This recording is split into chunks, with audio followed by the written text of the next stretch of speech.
Hi everybody, nice to see you guys again. Thanks for watching. It's been a while since I made some videos, so I'm super excited to get started here.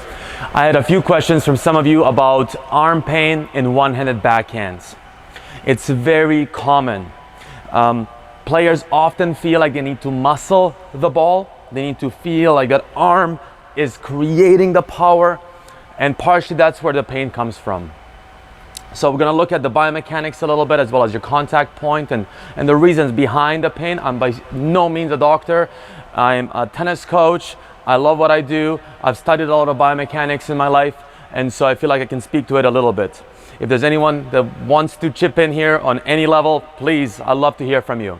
To get started, as far as contact point on the one-handed backhand is quite far in front of your body. You can see here from the side where that is. My contact point is out there, out front of my chest, in front of my body, between me and the net. I always like to think about it, the ball has to stay between you and the net. If the ball is going here more, we can slice it. That's a different topic. But we're trying to create contact point that's out here. Now that's also connected to your grip partially. You can see on my grip out here, it's almost like I'm punching something out in front of me.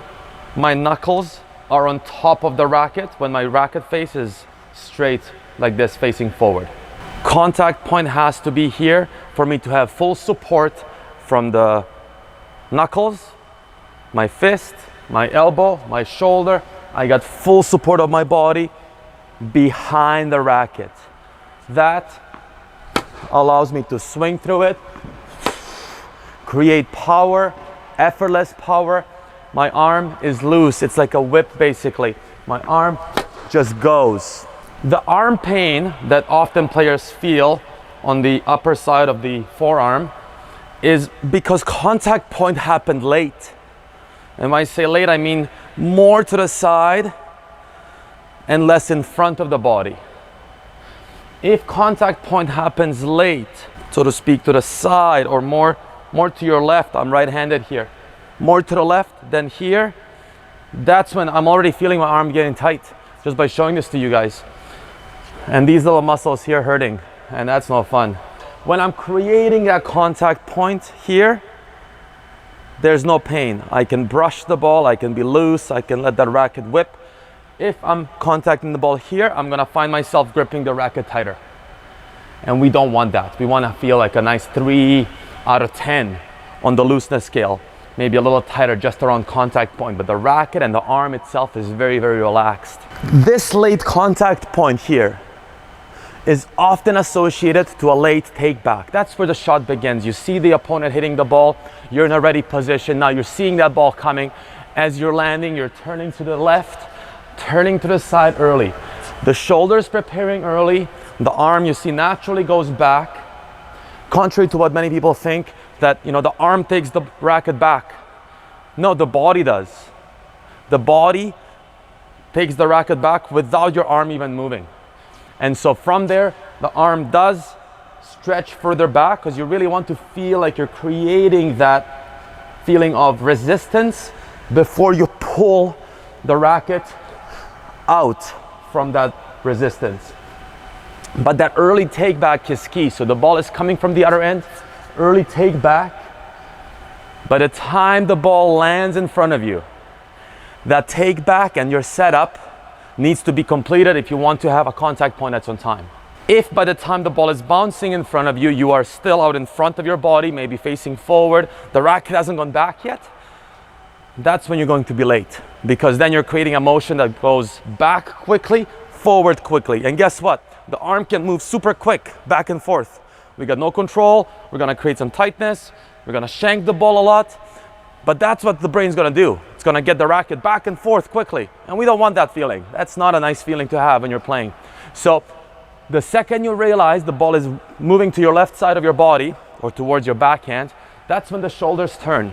As that first step with your feet is happening, the shoulders are sideways. There's no reason why they couldn't be sideways. It's fully in your control. So the ball is leaving the racket, shoulders are sideways. From there on, you're moving, creating your distancing to the shot, and then at contact, you want to be able to feel like you can lift the ball up you can pull the racket forward and swing through freely. You know, the ball is always ultimately, the ball is our result of the contact point and our swing. So the ball always tells you very nicely what just happened. If your ball is not flying straight perfectly and you wanted it to go perfectly straight, that means that you're either a little bit too behind you or too far in front of you. Because the more you're in front, the more it's going to go to the right. The more I'm behind, the more the ball's gonna go to the left. But if I can time the shot perfectly, that's when I can hit it straight. That's a great exercise, just hitting straight back and forth through the alley or anywhere a target is, just straight ahead, because that gives you a perfect outcome result to see, am I doing okay with my contact point? From here, the motion of the backhand doesn't just begin with the arm. If we are on time, by the time the ball is landed in front of us, we're here. Now, depending on your level, you could be further back, and depending on your flexibility level, you could be further back. But as long, I like to think of it this way, I need to be able to see the ball with both of my eyes when it's bouncing. Both of my eyes on the ball. I don't want to be looking at it with only one eye, because that means I've turned too far, I'm not flexible enough, I cannot see it very well anymore. So when you're taking your racket back, see the ball in front when it's landing. You need to see it with both eyes. And then from there, again, depending on your level, but you really want to feel like the body pulls the racket from the take back forward. The racket gets pulled by the body. Imagine like there's a little cart of some kind that you're pulling forward. That's going to help you feel the bigger muscles move. A great exercise is this one here, just to be sideways, not move your feet, but trigger the hip movement. So you're allowing yourself to feel this motion where the hips are triggering, the chest gets to pull the racket, and then the racket moves pretty much last. And just again, remember what I just said is the racket moves last. Where often players go to is they're here and then the racket goes first. And again, that causes tightness and usually mistiming. So if again, once you're set up behind the ball, you're allowing it to trigger that release of pulling like you're throwing the racket or even the ball. It's a great feeling. Throw the ball from behind here. And the chest opens and lifts. Head stays nice and tall. You can use a ball, a little bit of weight here, 6 pounds. You can go with any weight you're comfortable with. From here. And you can see how much body movement gets triggered before my arm goes. During this entire motion and just generally keeping the head up and being balanced with your body will help you rotate through the ball well. Where players start to overuse the arm is because they're reaching, the head is tilting, the head is moving this way, and so of course the arm has to troubleshoot for you. If the legs don't work, the arms have to do the work, more work. And these are much smaller muscles than these. And that's where we go wrong. We play tennis with our arms often and create speed using our tiny little muscles that are aching. And then you have to go get massages, get magnesium rubs. All these treatments are fine. I love acupuncture. You know, you need to find ways of allowing your arms to relax, because at one point or another, when you are struggling for a shot, you're having to use the arm. If I'm reaching for a ball, I can't use my body very well, so I have to use the arm. And there's going to be times, especially in matches, if you're feeling a little tight, you're going to use the arm for sure.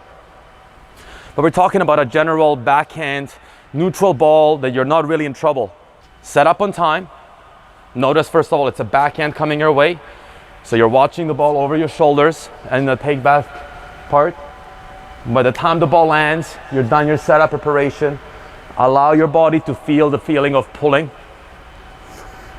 From here, the hips, the chest, everything pulls the racket forward, arm is relaxed, and then contact happens way out here. If contact doesn't happen here in front of us, but it happens more to our left or behind us. That's when this muscle has to trigger to compensate for the delay. So I hope this helps some of you guys with hitting your backhand better, more properly. See the ball with both eyes. Too much movement is not necessarily good. We want to be stable, solid, power comes from the floor up. And yeah, have fun with it. I would love to hear from you if this works for you. Send me some notes and talk soon. Thank you.